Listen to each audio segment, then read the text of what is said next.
बहू कहाँ मर गई? अंदर से आवाज आई। जिंदा हूं माँ जी। तो फिर मेरी चाय क्यों अभी तक नहीं आई? कब से पूजा करके बैठी हूं। ला रही हूं माँ जी। बहू चाय के साथ भजिया भी ले आई।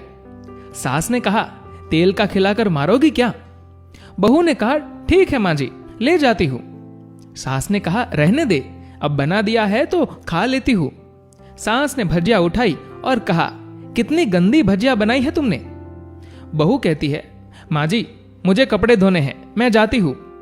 बहू दरवाजे के पास छिपकर खड़ी हो गई। सास भजिया पर टूट पड़ी और पूरा भजिया खत्म कर दिया। बहू मुस्कुराई और काम पर लग गई। दोपहर के खाने का वक्त हुआ। सास ने फिर आवाज लगाई, कुछ खाने को मिलेगा? बहू ने आवाज नहीं दी। सास फिर चिल्लाई, भूखे मारोगी क्या? बहू आई, सामने खिचड़ी रख दी। सास गुस्से से बोली, ये क्या है? मुझे इसे नहीं खाना, इसे ले जाओ। बहू ने कहा, आपको डॉक्टर ने दिन में खिचड़ी खाने को कहा है, खाना तो पड़ेगा ही। सास मुंह बनाते हुए, हाँ तू मेरी मां बन जा। बहू फिर मुस्कुराई और चली गई। आज इनके घर पूजा थी। बहू सुबह 4 बजे से उठ गई। पहले स्नान किया, फिर फूल लाई, माला बनाई, रसोई साफ की, पकवान और भोजन बनाया। सुबह के 10 बज गए थे। अब सास भी उठ चुकी थी। बहू अब पंडित जी के साथ भगवान के वस्त्र तैयार कर रही थी। आज ऑफिस की छुट्टी भी थी। उसका पति भी घर पर था। पूजा शुरू हुई। सास चिल्लाती, बहू ये नहीं है, वो नहीं है। बहू दौड़ी दौड़ी आती और सब करती। अब दोपहर के 3 बज गए थे। आरती की तैयारी चल रही थी। पंडित जी ने सबको आरती के लिए बुलाया और सबके हाथों में बारी बारी थाली दी। जैसे ही बहू ने थाली पकड़ी, थाली हाथों से गिर पड़ी। शायद भोजन बनाते हुए बहू के हाथों में तेल लगा रह गया था, जिसे वो पोंछना भूल गई थी। सारे लोग तरह तरह की बातें करने लगे। कैसी बहू है, कुछ नहीं आता, एक काम भी ठीक से नहीं कर सकती, न जाने कैसी बहू उठा लाए। एक आरती की थाली भी संभाल नहीं सकी। उसका पति भी गुस्सा हो गया, पर सास चुप रही, कुछ नहीं कहा। बस यही बोल के छोड़ दिया, सीख रही है, सब सीख जाएगी धीरे धीरे। अब सबको खाना परोसा जाने लगा। बहू दौड़ दौड़ के खाना देती, फिर पानी लाती। करीब 70 से 80 लोग हो गए थे। इधर 2 नौकर और बहू अकेली।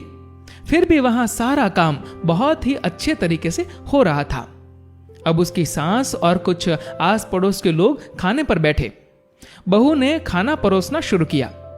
जैसे ही सास ने पहला निवाला खाया, बोली, तुमने नमक ठीक नहीं डाला क्या? एक काम ठीक से नहीं कर सकती?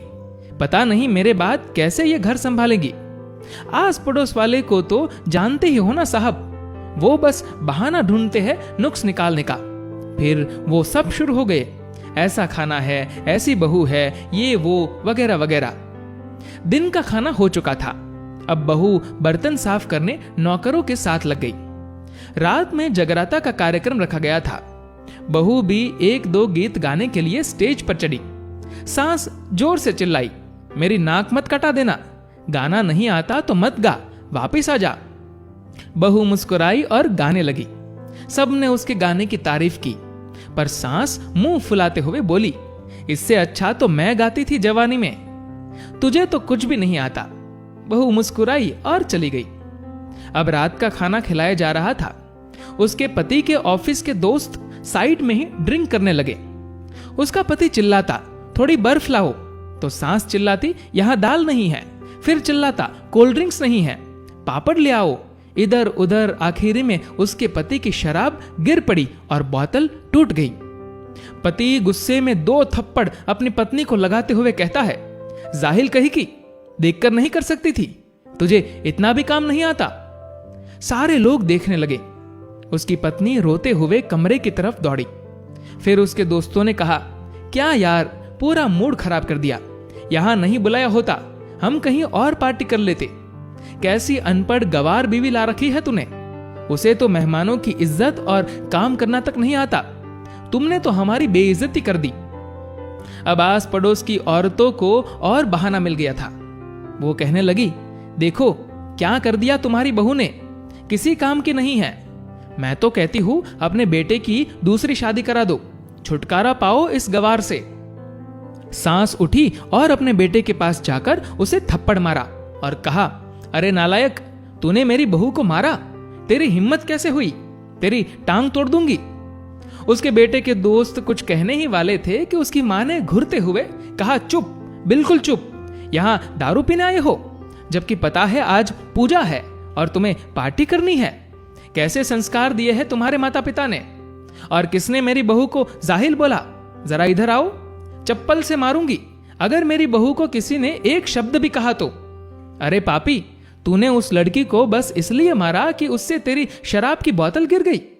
पापी, वो बच्ची सुबह 4 बजे से उठी है, घर का सारा काम कर रही है, ना सुबह से नाश्ता किया ना दिन का खाना खाया, फिर भी हंसते हुए, सबकी बातें सुनते हुए, ताने सुनते हुए घर के काम में लगी रही।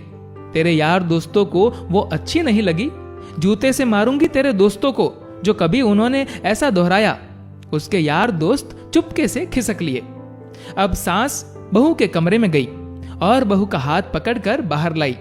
सबके सामने कहने लगी, किसने कहा था अपनी बहू को घर से निकाल के दूसरी बहू ले आना? जरा सामने आओ। कोई सामने नहीं आया। फिर सास ने कहा, तुम जानते भी क्या हो इस लड़की के बारे में? ये मेरी मां भी है, बेटी भी।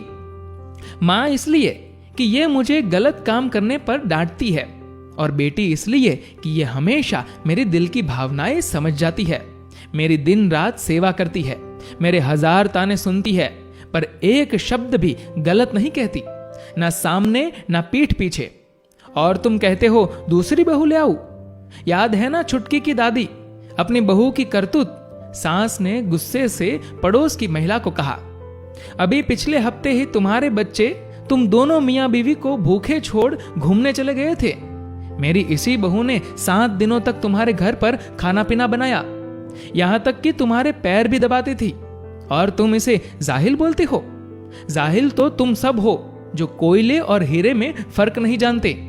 अगर आइंदा मेरी बहू के बारे में किसी ने एक लफ्ज भी बोला तो मुझसे बुरा कोई नहीं होगा, क्योंकि ये मेरी बहू नहीं है, मेरी बेटी है। बहू सिसकियां भरते हुए फिर कमरे में चली गई। सास ने एक प्लेट उठाई और भोजन परोसा और बहू के कमरे में खुद ले गई। सास को भोजन लाते देखा तो बहू ने कहा, अरे माँ जी, आप क्या कर रही हो, मैं खुद ले लेती। सास ने प्यार से ताना मारते हुए कहा, डर मत, इसमें जहर नहीं है, मार नहीं डालूंगी तुझे। तुझे नई सास चाहिए होगी, पर मुझे अभी भी तू ही मेरे घर की बहू चाहिए। बहू ने अपनी सास को रोते हुए गले से लगा लिया। सास भी रो दी पहली बार और कहा, चल खाना खा ले। फिर उसके आंसू पोंछते हुए बोली, अरे तू मेरी बहू नहीं, मेरी बेटी है। कुछ रिश्ते बहुत मीठे होते हैं, बस बातें कड़वी होती हैं। बहू को प्यार देकर देखो, वो तुम्हारे परिवार के लिए अपने घर का आंगन छोड़कर आती है। दोस्तों, इस कहानी को लेकर आपकी क्या राय है, नीचे कमेंट करके जरूर बताएगा। और अगर आपको ये वीडियो अच्छा लगा हो तो इस वीडियो को लाइक करेगा और शेयर करेगा। और ऐसे ही और भी इंस्पिरेशनल स्टोरीज के लिए हमारे फेसबुक पेज को फॉलो करें और हमारे यूट्यूब चैनल को सब्सक्राइब करना मत भूलिएगा। धन्यवाद।